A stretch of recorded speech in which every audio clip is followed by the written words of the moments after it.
Hey Fox, welcome back. കഴിഞ്ഞ വീഡിയോയിൽ നല്ല റെസ്പോൺസ് ആണ് കിട്ടിയത്. ബോഡി ലാംഗ്വേജിനെ കുറിച്ച് പഠിപ്പിക്കാൻ വേണ്ടി തുടങ്ങിയപ്പോൾ ആൾക്കാർക്ക് അതിൽ നല്ല താല്പര്യമുണ്ട്. സീരീസ് എന്ന് വേണ്ടി കമന്റ് ഇട്ട ഒരുപാട് ആൾക്കാരുണ്ട്. ഞാൻ പറഞ്ഞായിരുന്നു ഇത് സീരീസ് ആയിട്ട് ചെയ്യണമെന്നുണ്ടെങ്കിൽ സീരീസ് ആയിട്ട് ചെയ്യാൻ വേണ്ടി നിങ്ങൾ കമന്റ് ഇടണം എന്നുള്ളത്. അപ്പോൾ ഇതിനും നിങ്ങൾക്ക് വീഡിയോ ഇഷ്ടപ്പെടുകയാണെന്നുണ്ടെങ്കിൽ സീരീസ് ആയിട്ട് തുടരണം എന്നുണ്ടെങ്കിൽ ഇതിൻ്റെ അടിയിൽ നിങ്ങൾ കമന്റ് ചെയ്യണം. അത് തന്നെയാണ് ഇനിയും വീഡിയോസ് എടുക്കാനുള്ള എൻ്റെ പ്രചോദനം. ഇതൊരു കോഴ്സൊന്നുമല്ല, ഫ്രീ ആയിട്ട് നിങ്ങൾക്ക് അപ്ലോഡ് ചെയ്ത് തരുന്ന, ഫ്രീ ആയിട്ട് പറഞ്ഞു തരുന്ന, പഠിപ്പിച്ച് തരുന്ന ബോഡി ലാംഗ്വേജ് ടെക്നിക്കുകളാണ്. അപ്പോൾ ബേസിക് ആയിട്ടുള്ള ചില കാര്യങ്ങൾ നമ്മൾ കഴിഞ്ഞ ക്ലാസ്സിൽ തന്നെ പറഞ്ഞു. ബേസിക് ആയിട്ടുള്ള കാര്യങ്ങൾ നിങ്ങൾ ആദ്യം മനസ്സിലാക്കണം. ബോഡി ലാംഗ്വേജ് നമുക്ക് കറക്റ്റ് ഒരു സയന്റിഫിക്കലായിട്ട് നമുക്ക് പറയാൻ പറ്റില്ല, ഇത് സൈക്കോളജിക്കലാണ്. ഓരോ വ്യക്തിയെ സംബന്ധിച്ചിടത്തോളം ഇത് മാറിയും മറിഞ്ഞൊക്കെ ഇരിക്കും. അപ്പോൾ കഴിഞ്ഞ വീഡിയോ നിങ്ങൾ ആദ്യം പോയിട്ട് കണ്ടിട്ട് അതിൻ്റെ നേരെ മുമ്പുണ്ട് മനുഷ്യർ കളവ് പറയും, മനുഷ്യർക്ക് അത് കണ്ടുപിടിക്കാനും കഴിയും എന്നുള്ള രീതിയിലുള്ള ഒരു വീഡിയോ ആയിരുന്നു. അത് കഴിഞ്ഞപ്പോൾ ആൾക്കാർക്ക് താല്പര്യമുണ്ട് എന്ന് മനസ്സിലായത് കൊണ്ട് തന്നെ ഞാൻ വളരെ ബേസിക് തുടങ്ങുകയാണ്. വളരെ ബേസിക് ഇന്ന് ബോഡി ലാംഗ്വേജ് തുടങ്ങിയിട്ട് അതിൻ്റെ എക്സ്ട്രീം ലെവൽ വരെ പോകാൻ വേണ്ടി നമ്മൾ നോക്കുകയാണ്. ഒരു കാര്യം ഇപ്പോഴേ പറയാം, ആ വീഡിയോ, ഇതിൻ്റെ തൊട്ട് മുമ്പുള്ള വീഡിയോ കാണാതെ നിങ്ങൾ ക്ലാസ്സിലേക്ക് പോകരുത്. ഇതിൻ്റെ തൊട്ട് മുമ്പുള്ള വീഡിയോ നിങ്ങൾ മസ്റ്റായിട്ടും കാണുക, എന്നിട്ടേ നിങ്ങൾ ഈ വീഡിയോ കണ്ടുപോകുക. കാരണം അതിൽ ചില പ്രിക്കോഷൻസുകളും ചില കാര്യങ്ങളും പറയുന്നുണ്ട്. ഇതിൽ നമ്മൾ പറയുന്നത്, നമ്മളോട് ഒരാൾക്ക് ഇഷ്ടമുണ്ടെങ്കിൽ, സ്നേഹമുണ്ടെങ്കിൽ അത് കണ്ടുപിടിക്കാനുള്ള സൈക്കോളജിക്കൽ വഴികളാണ്. ഒരു സിംറ്റം മാത്രം ഉള്ളത് കൊണ്ട് അത് ഉണ്ട് എന്ന് പറയാൻ പറ്റില്ല.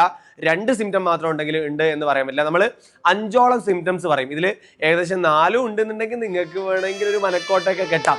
അങ്ങനെയല്ല, നിങ്ങൾക്കിപ്പോൾ പ്രപ്പോസ് ചെയ്യാൻ വേണ്ടി നിൽക്കുകയാണ്, ഇവക്ക് അല്ലെങ്കിൽ ഇവൻ എന്നോട് സ്നേഹം ഉണ്ടോ എന്ന് മനസ്സിലാക്കിയിട്ട് ബാക്കി ചെയ്യാം എന്നുണ്ടെങ്കിൽ ഈ ചില ടെക്നിക്കുകൾ നിങ്ങൾക്ക് ഉപയോഗിച്ച് നോക്കാം. ഓക്കെ, ഒന്നാമത്തെ പോയിന്റ് ഐ കോണ്ടാക്റ്റ് ആണ്. നമ്മൾ സംസാരിച്ചു കൊണ്ടിരിക്കുമ്പോൾ അവർ സാധാരണ നോക്കുന്നതിനേക്കാൾ, മറ്റുള്ളവരെ നോക്കുന്നതിനേക്കാൾ കൂടുതൽ നമ്മളെ നോക്കിയിരിക്കുന്നുണ്ടെങ്കിൽ ചിലപ്പോൾ അവരെന്തെങ്കിലും ചിന്തിച്ചു കൊണ്ടിരിക്കുന്നതും ആവാം. അതുകൊണ്ടാണ് ഒരു പോയിന്റ് അല്ല, മൾട്ടിപ്പിൾ പോയിന്റുകൾ വരുന്നുണ്ടെങ്കിൽ മാത്രമേ നിങ്ങളിത് ഉറപ്പിക്കാൻ പാടുള്ളൂ എന്നുള്ളത്. നിങ്ങൾ സംസാരിച്ചു കൊണ്ടിരിക്കുമ്പോൾ നിങ്ങളെ അവർ മറ്റുള്ളവരെ നോക്കുന്നതിനേക്കാൾ കൂടുതൽ നോക്കിക്കൊണ്ടിരിക്കുകയാണെന്നുണ്ടെങ്കിൽ അത് നിങ്ങളോട് ഇഷ്ടമുള്ളതിൻ്റെ ഒരു സിംറ്റമാണ്. കൂടാതെ ചെറു പുഞ്ചിരി ഉണ്ടാവും. അവർ ഇങ്ങനെയാണ് നോക്കുന്നതെങ്കിൽ അവർ പുരികമൊക്കെ ചുളിച്ചിട്ടാണ്, അതൊക്കെ നമ്മൾ ഡീറ്റെയിൽ ആയിട്ട് പറയാം വരും വീഡിയോസിൽ, അതൊക്കെ അവിടെ നിൽക്കട്ടെ. പക്ഷേ ചെറു പുഞ്ചിരിയോടുകൂടി സിനിമയിലൊക്കെ നമ്മൾ കാണുമല്ലോ, ഈ രീതിയിൽ നമ്മളെ തന്നെ നോക്കിക്കൊണ്ടിരിക്കുകയാണെന്നുണ്ടെങ്കിൽ അവർക്ക് നമ്മളോട് ഇഷ്ടമുണ്ടാവാനുള്ള സാധ്യതയുണ്ട്. ഇനി രണ്ടാമത്തെ പോയിന്റിലേക്ക് പോവാം. രണ്ടാമത്തത് ബോഡി ഓറിയന്റേഷൻ ആണ്. നമ്മളോട് ഇഷ്ടമുള്ളൊരു വ്യക്തിയാണെന്നുണ്ടെങ്കിൽ അവരുടെ കാലും അവരുടെ ശരീരവും നമ്മളുടെ നേരെ ആയിരിക്കും ഉണ്ടാവുക. ഒരാൾക്കൂട്ടം ഉണ്ടെങ്കിൽ പോലും അവരുടെ കാലും ശരീരവും നമ്മളുടെ നേരെ തിരിഞ്ഞിരിക്കുന്ന രീതിയിലായിരിക്കും ഉണ്ടാവുക. മറ്റൊന്നും നോക്കാതെ നമ്മളിലേക്ക് മുഴുവനായിട്ടും തിരിഞ്ഞു നിൽക്കുക. അതാണ് ഇതിനെ കൊണ്ട് ഉദ്ദേശിക്കുന്നത്. മൂന്നാമത്തെ പോയിന്റിലേക്ക് പോവാം. മൂന്നാമത്തെ പോയിന്റ് മിററിംഗ് ആണ്. മിറർ എന്ന് വെച്ചാൽ എന്താ? കണ്ണാടി. നമ്മൾ ചെയ്യുന്ന പോലെ തന്നെ അപ്പുറത്തുനിന്ന് ഒരാൾ ചെയ്യുന്നുണ്ടാവില്ലേ, നമ്മുടെ പ്രതിബിംബം.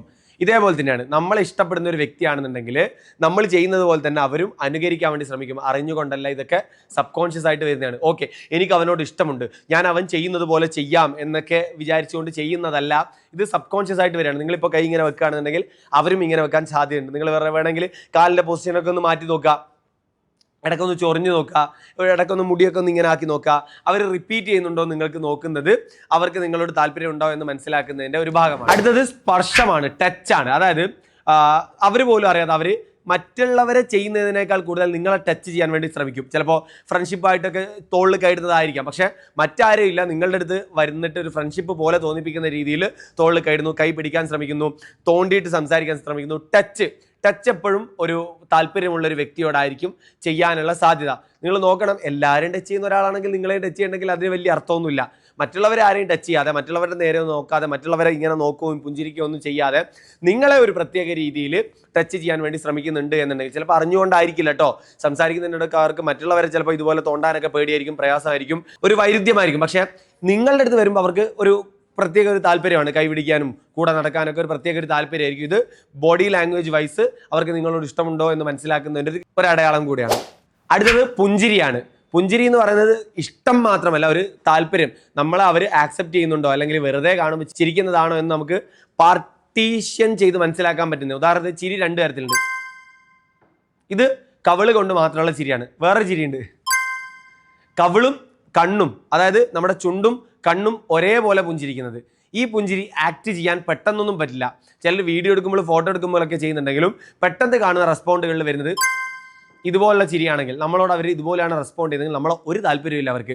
അതായത് നമ്മളോടൊപ്പം സംസാരിക്കാൻ ഒരു താല്പര്യമില്ല. പക്ഷേ നമ്മൾ കാണുമ്പോൾ ഈ രീതിയിലുള്ള ഒരു ചിരി വരുന്നുണ്ടെങ്കിൽ, കണ്ണും ചുണ്ടും ഒരേപോലെ പുഞ്ചിരിക്കുന്നുണ്ടെങ്കിൽ നമ്മൾ അവർക്ക് താല്പര്യമുള്ള വ്യക്തിയാണ്, നമ്മളോട് സംസാരിക്കാനും നമ്മളോട് കൂടെ സമയം സ്പെൻഡ് ചെയ്യാനൊക്കെ അവർ താല്പര്യപ്പെടുന്നുണ്ട് എന്നുള്ളതാണ്. അപ്പോൾ നിങ്ങൾക്ക് ബോഡി ലാംഗ്വേജിൽ ഡൗട്ടുള്ള കാര്യങ്ങൾ നിങ്ങൾ ഇതിൻ്റെ താഴെ ടൈപ്പ് ചെയ്യാൻ. ഞാൻ ബോഡി ലാംഗ്വേജിൽ എക്സ്പേർട്ട് ആണെന്ന് ഞാൻ പറയില്ല, ഞാൻ അതിനെക്കുറിച്ച് റിസർച്ച് ചെയ്ത് കൺഫേം ചെയ്തതിനു ശേഷം നിങ്ങൾക്ക് വീഡിയോ ചെയ്തു തരും. കൺഫേം എന്ന് പറയുന്നത് പൂർണ്ണമായൊരു കൺഫേമും അല്ല, അത് മനസ്സിലാവണമെങ്കിൽ കഴിഞ്ഞ വീഡിയോ പോയി കാണുക. പുതിയൊരു വീഡിയോ ആയിട്ട് കാണും വരയ്ക്കും. വണക്കം.